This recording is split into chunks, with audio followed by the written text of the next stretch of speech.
नमस्कार दोस्तों। आज मैं आप सभी के सामने जो टॉपिक लेकर आया हूँ वो है एसिड से उत्पन्न होने वाली बीमारियाँ। मतलब ऐसी बीमारियाँ जो कि हमारे बॉडी में एसिड के बढ़ जाने की वजह से होती हैं। उसमें पहला है एलर्जी, दूसरा है सूखी खांसी। सूखी खांसी में क्या होता है कि हमारे गले में ऐसा लगता है कि कुछ रुका हुआ है या कुछ सूख गया है और उसकी वजह से बार बार खांसी आती है। इसके अलावा और बहुत सी बीमारियां हैं, जैसे अस्थमा। अस्थमा या दमा की प्रॉब्लम जो होती है, जिसमें सांस लेने में प्रॉब्लम होने लगती है, ये भी एसिड की बीमारी की वजह से ही आती है। इसके अलावा है कार्डिक अस्थमा, जिसमें हार्ट की बीमारियां शुरू हो जाती हैं। हार्ट से संबंधित अस्थमा होता है और ये चलने में तुरंत सांस फूलने लगती है। इसके अलावा बम्बू स्पाइन, जिसमें हड्डियां हमारी बहुत ही टाइट हो जाती हैं और जो कि जिसका उस मूवमेंट जो है मूवमेंट नहीं हो पाता और वे एक प्रकार से बहुत ही स्टिफ हो जाती हैं। ये बीमारी का भी कारण एसिड है। इसके अलावा इस पर निकल जाते हैं। इस पर जो होते हैं कुछ गांठ टाइप के, हड्डियों के साथ गांठें निकल जाती हैं, उनको भी हम एसिडिक बीमारी के अंतर्गत लाते हैं।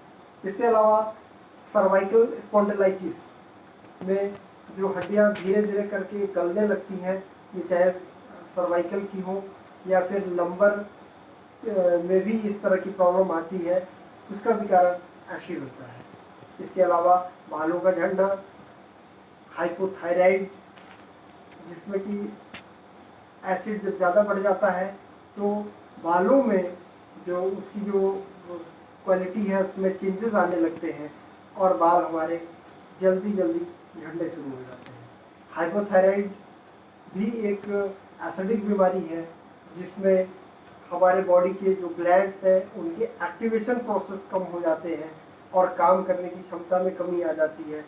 ऐसे लोग कम भोजन करते हैं लेकिन शरीर मोटा होता है, लेकिन अंदर से ताकत कम होती है। तो ये हाइपोथायराइड की बीमारी इस समय बड़ी तेजी के साथ बढ़ रही है, कारण एसिड है। इसके अलावा लो ब्लड प्रेशर, बॉडी में यदि लो ब्लड प्रेशर की समस्या आ रही है तो ये भी ड्यू टू एसिड होता है। प्रोलैप्स ऑफ रेक्टम या प्रोलैप्स ऑफ यूट्रस, ये जो हमारे बॉडी की मसल्स है, पार्ट्स है, ये जैसे एसिड में अगर डाल दिए जाए तो वो धीरे धीरे करके कमज़ोर हो जाते हैं, सुस्त हो जाते हैं।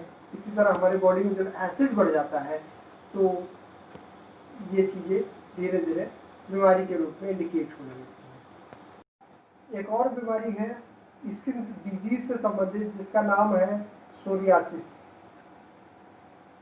इसका भी कारण एसिड है। इसके अलावा डायबिटीज़, जो आज के टाइम में बहुत तेज़ी के साथ बढ़ रहा है, इसका भी कारण एसिड है। इसके अलावा पैरों के तलवे में दर्द होना या उसमें जलन महसूस होना, इसका भी कारण एसिड है। इसके अलावा फाइब्रोसिस ऑफ लंग्स, लंग्स में जो फाइब्रोसिस की प्रॉब्लम आती है वो भी कारण एसिड है। इसके अलावा अगर हम देखते हैं तो लेडीज़ में खासतौर से फाइब्राइड की प्रॉब्लम जो आती है, सिस्ट की प्रॉब्लम आती है गर्भाशय में, तो इसमें भी हमारे बॉडी के एसिड के बढ़ने की वजह से ही होता है। इसके अलावा एनल फिस्टुला, एनल फिशर या आरे गठिया, रूमेटॉइड आर्थराइटिस, इसका भी कारण एसिड ही होता है।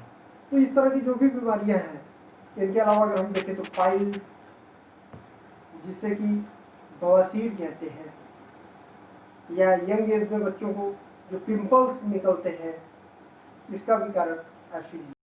वेरिकोस ऑफ वेन्स की प्रॉब्लम जो होती है, इसका भी कारण एसिड है। माइट्रल वॉल्व, जो हमारा हार्ट का माइट्रल वॉल्व होता है, जब वो सिकुड़ता है, that is due to acid problem. इसके अलावा माइग्रेन का दर्द, सर का दर्द, ये सबके पीछे जो मेन कारण देखे जाते हैं वो है एसिड। इट मीन्स कि हमारे बॉडी के अंदर जो एसिड है वो धीरे धीरे करके बढ़ रही है। जैसे जैसे ये एसिड बढ़ती जाती है वैसे वैसे हमारे ग्लैंड्स के जो प्रोसेस है वे उसमें चेंजेस आने लगते हैं। जैसे आपने एग्जाम्पल के रूप में आपको बताऊं कि अगर आप एसिड के अंदर किसी भी चीज़ को डाल दें तो उसकी जो साइज़ है वो बढ़ जाती है, लूज हो जाती है। तो वही चीज़ें हमारे साथ भी होती हैं। हमारे बॉडी की जो किडनी है वे एसिड को कम से कम न्यूट्रलाइज कर पाती है या नहीं कर पाती, तो जिसकी वजह से हमारे बॉडी में एसिड बढ़ने लगता है। अब एसिड बढ़ने के कारण क्या है?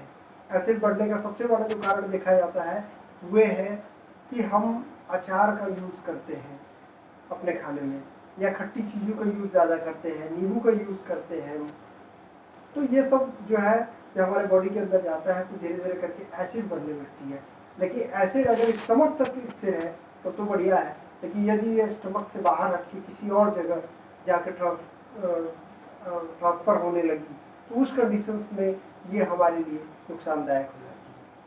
तो अब ये आपको एक पता चल गया कि ये सब बीमारियों का मेन कारण एसिड है। तो एसिड को न्यूट्रलाइज कैसे करें, कैसे उसको कम किया जाए, या इन बीमारियों से बचने के लिए हम क्या करें कि हमारी बॉडी की एसिड कम रहे और हम इस बीमारी से बच सकें। तो उसके लिए एक जो तरीका है वो मैं आपको अभी दिखाता हूँ। एसिडिटी जब बहुत ज़्यादा हो उस कंडीशन में पेशेंट पहले सीधे खड़े हो जाए और खड़े होने के बाद नाक से श्वास को खूब तेज़ी के साथ खींचे और मुंह खोल के उसको बाहर कर दें। जब तक सांस निकलती रहे तब तक उसको बाहर निकालते रहें। उसके बाद फिर सांस को लें और खींचने के बाद फिर मुंह खोल के सांस को बाहर करते जाएं।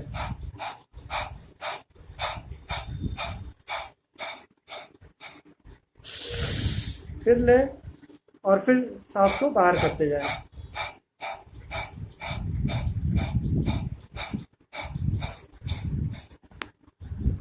पेशेंट को ऐसे दाहिनी करवट लिटा दें और लिटाने के बाद सबसे पहले यहाँ से यहाँ तक और यहाँ से यहाँ तक ये प्रेशर देते हुए ऐसे 1 2 3 1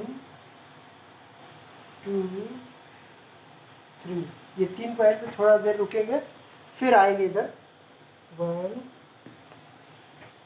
2 3, फिर 1 2 3 ऐसे कर देंगे। करने के बाद ये ऐसे और यहाँ पे ऐसे, फिर पेशेंट को सीधे लिटा देंगे। लिटाने के बाद अब हम देंगे चेस्ट ओनली, जिसमें यहाँ से 12 बार 1 2 3 4 5 6 7 8 9 10 11 12। फिर इस साइड पे आएंगे 1 2 3 4 5 6 7 8 9 10 11 12, बस इतना दे देंगे। ये दोनों ट्रीटमेंट जो आपको बताए गए आप इन दोनों का उपयोग करें। दिन में यदि एसिड की मात्रा आपके अंदर बहुत ज़्यादा आती है या फिर ये लगता है कि बार बार पित्त निकलने का प्रयास करता है तो उस कंडीशन में आप इस दोनों ट्रीटमेंट का यूज़ कर सकते हैं, और जिससे आपकी एसिडिटी भी कम होगी और एसिड से संबंधित जो भी बीमारियां हैं उसमें आपको फ़ायदा मिलेगा। तो इसको आप अपने जान पहचान वालों के पास और लोगों के पास शेयर करें जिससे कि और लोगों को भी इसका फ़ायदा मिल सके। धन्यवाद, नमस्कार।